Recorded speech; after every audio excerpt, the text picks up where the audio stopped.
আরে রিয়েলমির এইসব কি জিনিস দেখছো? রিয়েলমির একটা নতুন ফোন আসছে জানো, রিয়েলমি 12 প্লাস। 12 প্লাস তোমরা প্রো বা এরকম কিছু না? না, রিয়েলমি 12 প্রো দেখেছো, প্রো প্লাসও দেখেছো, ভিডিও করেছো তো?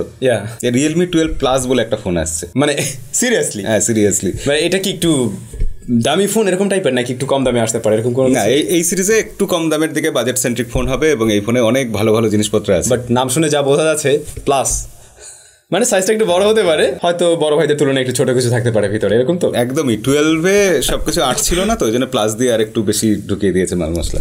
ওকে, সো আপনি রিভিউ কন্টিনিউ করেন, আমি না হয় ওখান থেকে জেনে নিলাম। আমি ভিডিওতেই সবকিছু বলছি, তুমি ভিডিও দেখে নাও যে একদম প্লাসে কি আছে।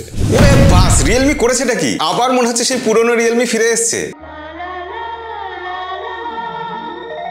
ফোনটাতে কি আছে সেসব তো আজকের ভিডিওতে বলবোই, তবে তার আগে বলি বক্সে কি কি আছে। এমনিতে দেখুন বক্সে কিন্তু এবার রিয়েলমি 12 লেখা নেই, রিয়েলমি 12 প্লাস লেখা আছে। অর্থাৎ রিয়েলমি এবার 12 সিরিজে 12 এর থেকেও বেশি কিছু দিচ্ছে 12 প্লাসে। তো কোথায় কোথায় প্লাস হলো সেটা আমরা দেখি। প্রথমেই ফোনটা আপাতত সাইডে সরিয়ে রাখি, তারপর দেখা যাচ্ছে বক্সে রয়েছে একটা 67 ওয়াটের টিপিক্যাল রিয়েলমির চার্জার, সেই রিয়েলমির বিখ্যাত charger, USB type C to type A cable, SIM ejector pin আর বেশ কিছু কাগজপত্র। ও হ্যাঁ, রিয়েলমি সেই একটা বিখ্যাত টিপিইউ কেসও রয়েছে, ট্রান্সপারেন্ট কেস, ভালো কোয়ালিটির কেস। এবার ফোনটাতে চলে আসি, বেশ হালকা পাতলা ফোন, মানে এটার ওজন 170 গ্রামেরও কম। ভাবা যায় রিয়েলমি এবার আবার নাকি সনির সেন্সার দিয়েছে এবং ফোনটা বেশ পাতলাও করেছে, 7.87 মিলিমিটার থিকনেস মাত্র। তবে তার জন্য কিন্তু ব্যাটারিতে কোনো কম্প্রোমাইজেশন নেই, 5000 mAh ব্যাটারি আছে, তার সাথে 67 ওয়াটের ফাস্ট চার্জার আছে। ফোনটা এখনো অব্দি তো খুব ভালো লাগছে, ইনফ্যাক্ট ফোনটা দেখে ভীষণ ভালো লাগছে। রিয়েলমি একসময় ডিজাইন নিয়ে প্রচুর এক্সপেরিমেন্ট করতো, শেষ অব্দি একটা দুর্ধর্ষ ডিজাইনে তারা মনে হচ্ছে সেটেল করেছে। সেই রোলেক্স ঘড়ি থেকে ইন্সপায়ার্ড ডিজাইন, মানে যেটা আমরা রিয়েলমি 12 প্রো,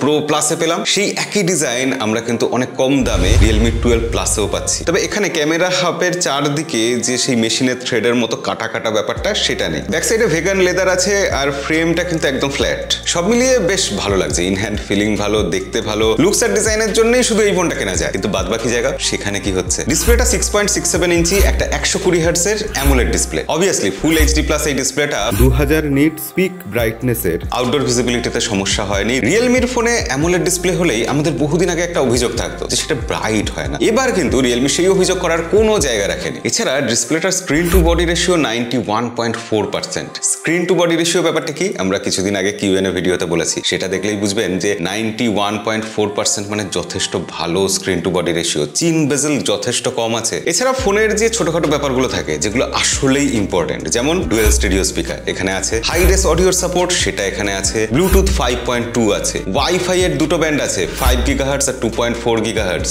8GB ভার্চুয়াল র্যামও আছে, মানে 8GB ভেরিয়েন্ট এসেছে, সেটা দুটো স্টোরেজ টাইপে পাওয়া যাচ্ছে, একটা 8/128 আর 8/256। দুটোতেই কিন্তু 8GB করে র্যাম বুস্ট করতে পারবেন। IP54 রেটিং আছে, কিন্তু সবথেকে ইন্টারেস্টিং যে জিনিসটা সেটা হলো রেন ওয়াটার টাচ, অর্থাৎ বৃষ্টি টিষ্টি হলে ফোন ভিজে গেলে টাচের কোনো সমস্যা হবে না। এই জিনিসটা না সত্যি বাস্তবে কাজে লাগে। কোম্পানিগুলো অনেক ফিচার দেয় যেগুলো বেশিরভাগই আমাদের মনে হয় গিমিক, আমাদের তো সত্যি এই ফিচারগুলো কাজে লাগে না, কিন্তু এই রেন ওয়াটার টাচের মতো ফিচার কোম্পানি এই ধরনের ফিচার দিলে খুশি হয়ে বলতে ইচ্ছা করে যে হ্যাঁ কোম্পানি ভালো কাজ করছে। এছাড়া 4357 মিলিমিটার স্কোয়ারের একটা বড়সড় ভেপার কুলিং চেম্বার আছে, যার ফলে ফোনটা গরম হবে না। ফোনটা গরম হওয়ার ভয় এমনিতেই নেই। আসলে এটা মিডিয়াটেক ডায়মেনসিটি 7050 প্রসেসর দিয়ে এসেছে, যেটা 6 ন্যানোমিটারের প্রসেসর, আর মিডিয়াটেকের প্রসেসর আজকাল বেশ ঠান্ডাই থাকে। এই প্রসেসর দিয়ে আমরা ডে টু ডে লাইফে গেম প্লে করে দেখেছি, বেশ ভালোভাবে গেম প্লে করা যাচ্ছে। বিজিএমআই হোক বা অ্যাসফল্ট 8, 9 সেগুলোতেও কোনো রকম ল্যাগ বা স্টার্টার আমরা দেখিনি। একটা নর্মাল গেমিং ফোন হিসেবে এই ফোনটা কিন্তু যথেষ্ট ভালো। অবভিয়াসলি এটা 5G ফোন এবং প্রচুর 5G ব্যান্ডের সাপোর্টও রয়েছে, সেখানেও সমস্যা হবে না। এছাড়াও রিয়েলমি এখানে কিন্তু ইন্টেলিজেন্ট অপটিক্যাল ইমেজ স্টেবিলাইজেশন দিয়েছে। এমনিতে অপটিক্যাল ইমেজ স্টেবিলাইজেশনে কি হয় যে লেন্স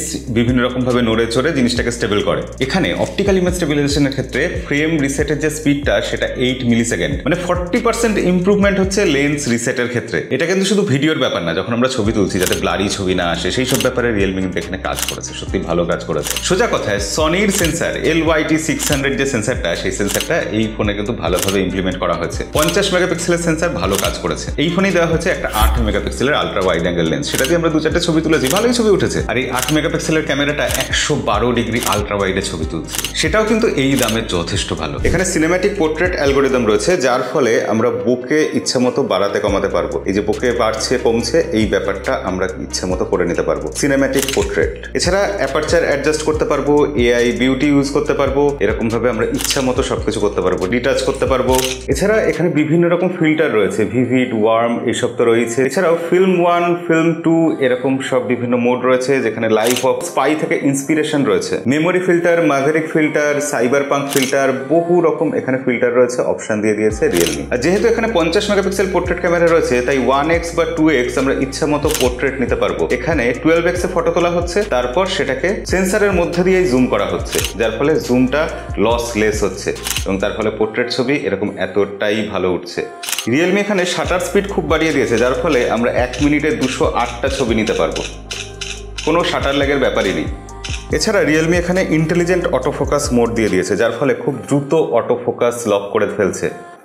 দেখুন কত দ্রুত অটোফোকাসটা নিয়ে নিচ্ছে। এছাড়াও ইন্টেলিজেন্ট সুইচিং অ্যালগরিদম রয়েছে, যার ফলে বিভিন্ন লেন্সের মধ্যে, ultra wide angle lens, normal লেন্সের মধ্যে সুইচিং কত দ্রুত হচ্ছে। ফ্রন্টে 16 মেগাপিক্সেলের যে ক্যামেরাটা আছে সেখানে 4P লেন্স ইউজ করা হয়েছে, যার ফলে আমরা যখন নর্মাল ছবি তুলছি ডে লাইটে ভালোই ছবি পেয়েছি, ইনডোরেও ভালো ছবি পেয়েছি। কিন্তু এত হার্ডওয়্যারের গল্প শুনলে যে ভয়টা লাগে, যেটা মনে হয় যে সফটওয়্যারে কি হলো। রিয়েলমি তার সফটওয়্যারের ক্ষেত্রে কিছু ইমপ্রুভমেন্ট করেছে। এখানে রিয়েলমি UI 5.0 রয়েছে অ্যান্ড্রয়েড 14 এর উপর। এককালে রিয়েলমির UI কে আমরা সবাই ভালো বলতাম, সেই দিনটা মনে হচ্ছে আবার ফিরে এসেছে। এখানে file vault, flash capsule, smart image matting, phone লিঙ্কের মতো বেশ কিছু ভালো ভালো ফিচার রয়েছে। এছাড়া এই ইউআইটা বেশ ফ্লুইড, বেশ স্মুথ, ল্যাগ, স্টার্টার এসবও আমরা পাইনি। বিজ্ঞাপনের অত্যাচারটাও কিন্তু এবার নেই। সব মিলিয়ে এবার কিন্তু ইউআই কে প্রশংসা করতে হবে, ভালো বলতে হবে। আলটিমেটলি বলতেই হয় রিয়েলমি 12 সিরিজে যে কটা ফোন দেখলাম, আমার রিয়েলমি 12 প্লাস ফোনটা সত্যিই ভালো লেগেছে, মন কেড়ে নিয়েছে। একদম ফ্ল্যাগশিপ লেভেলের ডিজাইন, অ্যামোলেড ডিসপ্লে, ভালো প্রসেসর, ভালো ব্যাটারি, 67 ওয়াটের চার্জার, 8-9খানা 5G ব্যান্ড,